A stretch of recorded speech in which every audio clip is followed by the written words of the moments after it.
విశాఖలో టీడీపీ కార్యాలయంలో జరిగిన మీడియా సమావేశంలో పార్టీ జాతీయ ఉపాధ్యక్షుడు నజీర్ మాట్లాడారు. సీఎం చంద్రబాబు, మంత్రి నారా లోకేష్ విద్యారంగంలో మార్పులు తీసుకొచ్చారని తెలిపారు.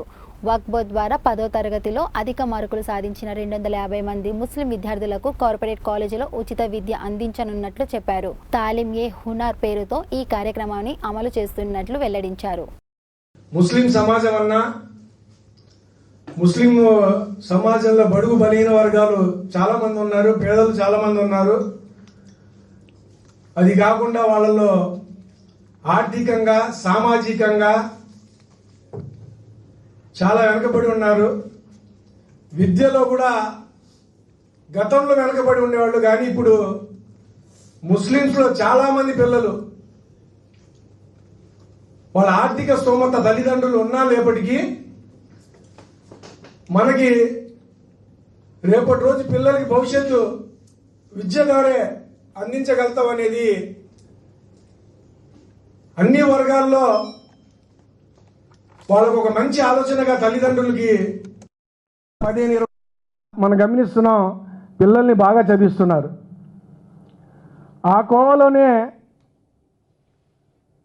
మొన్న 10th క్లాస్ రిజల్ట్స్ వచ్చినాయి. 10th క్లాస్ రిజల్ట్స్లో అదిగోండి, మేమందరం నారా చంద్రబాబు నాయుడు గారికి, నారా లోకేష్ గారికి, కూటమి ప్రభుత్వానికి మనస్ఫూర్తిగా యావత్ ఆంధ్రప్రదేశ్లో 10th క్లాస్ ఉత్తీర్ణమైన పిల్లల ద్వారా అన్ని వర్గాల, అన్ని మతాల తల్లిదండ్రులు, కుటుంబ సభ్యుల నుంచి వాళ్ళకి ధన్యవాదాలు తెలుపుతున్నాను. ఎందుకంటే ఈనాడు మెయిన్ పేపర్లో గవర్నమెంట్ స్కూల్లో 590 నుంచి 596-97 మార్కులు వచ్చినాయి.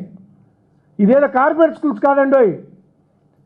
మనం రోజు చూసే మన ప్రాంతంలో ఉండే ప్రభుత్వ పాఠశాలలో ఈ పిల్లలందరికీ ముఖ్యంగా 596 నుంచి 595 వచ్చిన పిల్లలు ఎవరెవరు ఉన్నారో చూసి మన విద్యాశాఖ మంత్రి నారా లోకేష్ గారు, hats off to Nara Lokesh,